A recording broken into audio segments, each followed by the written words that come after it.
ഏറ്റവും സ്നേഹിക്കുകയും ബഹുമാനിക്കുകയും ആദരിക്കുകയും ചെയ്യുന്ന അമ്മനായ അമ്മയച്ഛൻ ഇന്നത്തെ ഈ കൺവെൻഷൻ യോഗത്തിലേക്ക് കടന്നു വന്ന കർത്താവിന്റെ പ്രിയപ്പെട്ട അധ്യാപകരെ ക്രിസ്തുവിൻ്റെ നിസ്തുല്യ നാമത്തിൽ സ്നേഹവന്ദനങ്ങൾ അറിയിക്കുന്നു. സത്യത്തിൽ രാവിലെ അച്ഛനെ എയർപോർട്ടിൽ നിന്ന് വിളിച്ചുകൊണ്ട് വരുമ്പോൾ തന്നെ ഞാൻ ചില സൂചന കൊടുത്തു. മഴയാണ്, എത്രത്തോളം ആളുകൾ വരും എന്ന് അറിയത്തില്ല എന്ന് പറഞ്ഞു. പക്ഷേ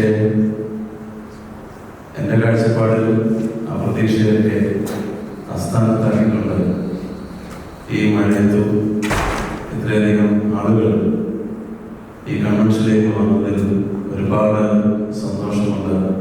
ദൈവത്തെ മഹത്വപ്പെടുത്തുന്നു, സ്തുതിക്കുന്നു.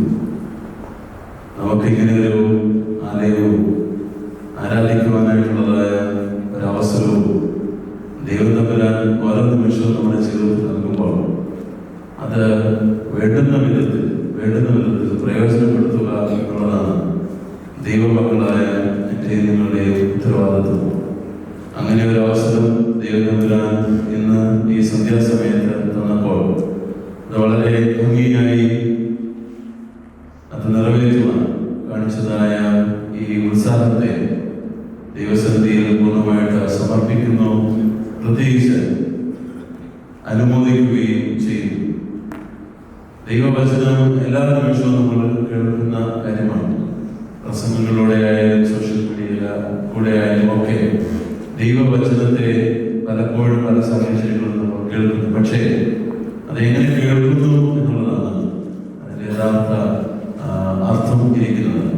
നല്ല നിലത്ത് വീണ ഇതുപോലെ ദൈവവചനത്തെ നമ്മുടെ ഹൃദയങ്ങളിലേക്ക് കൊണ്ടുവന്ന് മുളപ്പിക്കുവാൻ, മറ്റുള്ളവർക്ക് പ്രയോജനപ്പെടുവാൻ, ദേവാലയത്തിൽ പ്രയോജനപ്പെടുത്തുവാൻ, നമ്മുടെ അടുത്ത തലമുറയ്ക്ക് പ്രയോജനപ്പെടുത്തുവാൻ